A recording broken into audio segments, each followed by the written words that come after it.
Hello everyone, DonTheCrown here, and today I want to talk about a little bit of an end game secret that I've been doing to get more returns out of my maps. Pretty much just raises the minimum that you get out of every single map, and it's just like really OP. It's like really good. It adds more monsters, it gives you just more pretty much of a lot of different stuff, and it just gives you pretty much guaranteed currency returns, and yeah, it's pretty great. Now, one thing I want to note is that while this also increases your amount that you earn, it also increases the difficulty. And so if your character is not very strong, highly recommend that you don't do this. But I've been doing this on my monk here in tier 15 and pretty much just like blowing stuff up. And so it's been pretty darn easy for me. So let's talk about it real quick. And what I'm talking about here is the distilled emotions here. There's a whole ton of these. I'm not going to put all of these in here because I don't have the later ones. But these basically do two things. One, they can add a passive to your amulet. If you hover over any of the major nodes, or I guess the medium-sized nodes on your passive tree and press Alt, you'll see what the combination is for them.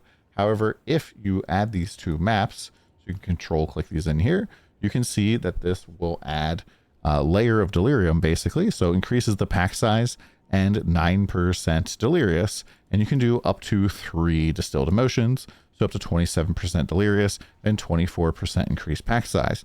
If you're looking to level, this pretty much means 24% more monsters per map. I would kind of assume that the guys that are pushing the leaderboards here, I mean, I'm only level 94 right now, that the top guys are probably doing something like this. If they're not, they probably should, because these distilled guilds are super cheap. We also have like Ire here, which gives us 60% increased magical monsters. Maybe that's even better. You go over here to Greed. This adds rarity. Kind of surprised that this is actually relatively cheap. It's about like, I think 1.7 greeds to an exalt right now. And yeah, that's pretty darn good. Paranoia here gives you more rare monsters. And as we go up, the price is going to get crazier and crazier for these. 90% increased waystones. So you can get one of those crazy maps that have, 6 mods on them. You slap it with that, and then you corrupt. You could potentially get a lot of waystone gain here. And then Disgust is the last one I have here. Gives you more precursor tablets. Now, this doesn't just add more monsters, rarity, and stuff like that to your maps. It also allows you to start dropping the simulacrum splinters from these maps. And this is really where the juice comes from, because simulacrum splinters right now are basically 1-to-1. And so you're pretty much guaranteed to drop at least 2. You will probably drop maybe like 8 in a map. It kind of depends. You can also find the bosses in these maps. I've gotten like 0 to 2 bosses, like pretty much in every single map. You're going to, have some sort of interaction there. Maybe not all of the time you're going to get a boss, but it is pretty nice for sure. And, Simulacrum eventually costs about 282-ish or so for a full thing. And this is what you need in order to build out the tree. Now, Simulacrum right now seems like it's very overtuned, at least for a single player. I did a whole video about this. It does seem like it's not tuned very well right now. I was mostly just getting pushed around by enemies the whole time, which was really frustrating because, they're immune. But yeah, this does add delirium stuff, and we can kind of show like what this would look like real quick. So what I would recommend doing is just like doing this. We'll add some pack size here. We'll slap the map in like so, and we can just do this for a whole bunch of maps real quick. This is kind of like how I just like craft up my maps when it's time to go do the stuff. And one more here, and then I will just throw. Ooh, I actually left a map in there. So you can like leave a map in here in order to get it out. You have to like click on an emotion. There's no bench for this. I wish there was like a button here to pull them out. Also note that this is actually kind of a map tab, because you can put maps that have delirium on it into this tab. This is the only place that like has a special spot for this, and these maps will actually like go directly there. So I can like control click them in, and they'll pop out right in there. So it's kind of the only map tab we have right now. So I will just go and do this. We'll add up all the mods, regal up stuff, and then I just corrupt everything. And typically things that go to tier 14 I put in, and then tier 16s, we got quite a few of these. That's pretty nice as well. But what this will do is it will not add a delirium mirror, but it will add a just like delirium fog across the whole thing. So we can go hop in here in the map.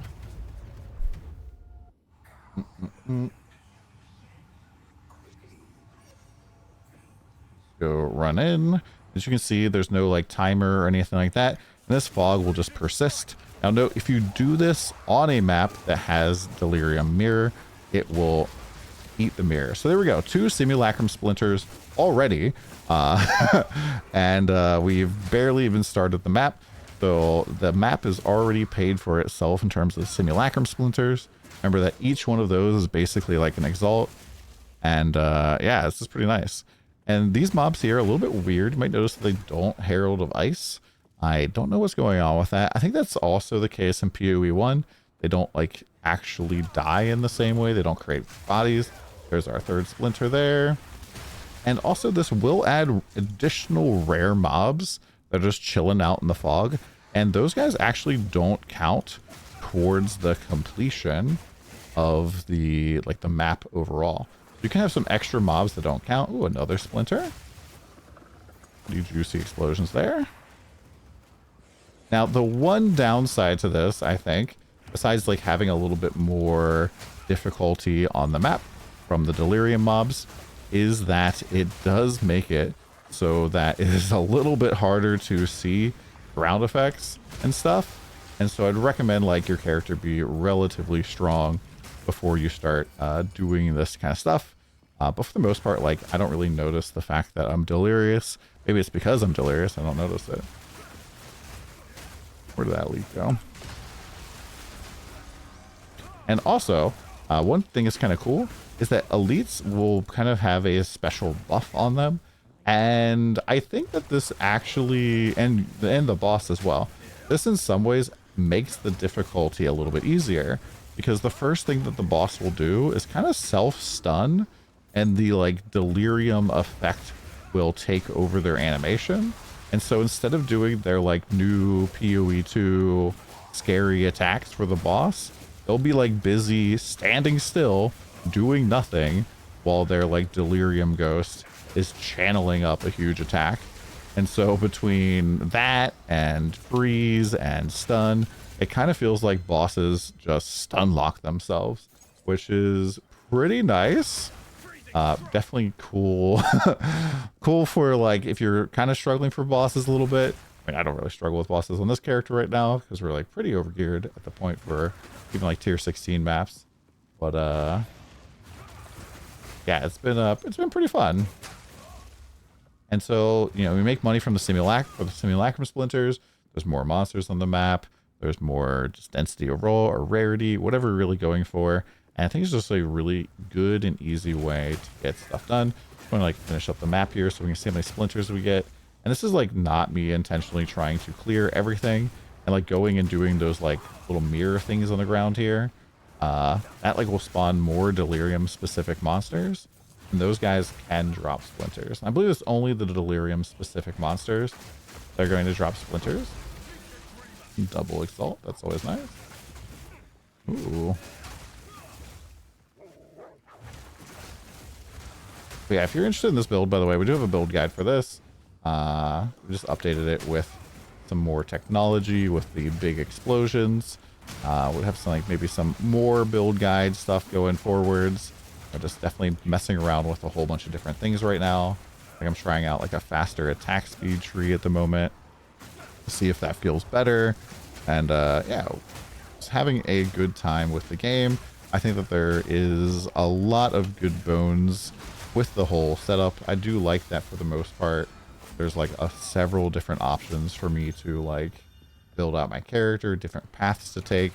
Like I know a lot of people ask about the charge staff ability, which I don't really like keeping that buff up, so I don't personally use it, but I could see like how and why you would want to use that. But you know, not for me necessarily. I like these big explosions though, very nice. I'm gonna be very sad when if they they nerf these, because they really just add so much value. So you can see that little ghost thing that just popped up. That's like the delirium ghost. And this also will help you find invisible elites or visible rare monsters. So like if a rare monster is on a map that is deliriumed, they will always have a special delirium mod, and that special delirium mod always stops them, whatever they're doing. They stand still, and it like channels an attack. Now those attacks can be a little scary, especially if you're not elemental resist capped, but for the most part, I think that they're less scary than what elites do normally right now. Maybe they're a little bit undertuned for that. So yeah. Delete all of this. Surely we have to be getting towards the end of the map here. Oh, there's our one last elite. I have to backtrack to go get this. I really do wish that when we were like running past a rare, like if I get within the ability to like see the rare, it should just tell me it's there. And I feel like there's a lot of mob types that are like sleeping or whatever until you actually engage them, or they're just like hiding or something. And those guys should all, you know, engage with us. There we go. Not even trying to like full clear the map. Oh, I guess we have to go find the ritual. We have 4 simulacrum splinters, so we like got twice back what we would have paid for those distilled emotions. In PoE1 they're called oils. They come from a different league mechanic, and so you'll probably hear people refer to them as oils. Oh, we got a boss. So you see this boss here, for example, he like self-stunned himself with his delirium attack. Was the very first thing he did. So, you know, he doesn't really stand a chance when, you know, the first move is to not do anything. It's really kind of silly. I don't know if this is like an AI issue or something, but it really does make it quite a lot easier. Roll through these purples. Almost done here. Oh, and another thing, I really wish that they, once you get the rare dar going, that they would show you where your like rituals and breaches and just like everything else on the map that you like need to like kind of 100% the map, because I really don't like having to go hunt for those. All right, so I mean, none of this stuff looks good. Roll it around. We'll see if we get anything. Yeah, been kind of disappointed with this part here. Yeah, that's 4 simulacrum splinters. Hopefully this video helps you out. Buy the distilled emotions, slap them on your maps, get money, get more loot, get more mobs, get everything, but lower your visibility. We'll see you again next time. Come by the stream. Have a happy holiday.